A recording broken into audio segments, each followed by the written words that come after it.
Okay, for your hip adduction machine, generally speaking, I'm going to prescribe paused reps when we're trying to open the hips up and reinstigate some stability through your adductors.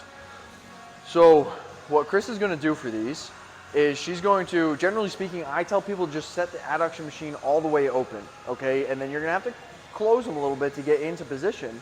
That's okay, because we want to be able to stretch.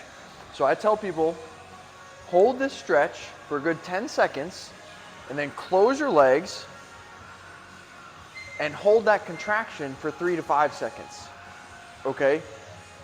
Then she's going to open back up and hold that stretch for another 10 seconds. You get 5 reps here. This is really going to start to open up those hips without reducing the strength of your adductor muscles, because we are still closing and getting that contractile force back into those muscles.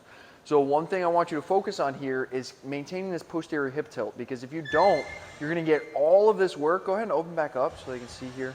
You're going to get all of this work up towards the top of your hips and here, which is going to be your sartorius, which that's okay, but it's a very thin muscle, and you're not going to get a lot of contractile force or stability coming out of that muscle.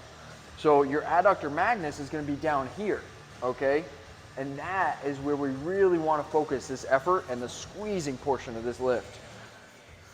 That's where you're going to get a ton of stability from, and your adductor magnus actually helps pull your hips back under you. So when you're coming out of the hole from a squat or when you're performing hip thrust, your adductor magnus is integral for the stability for that lift.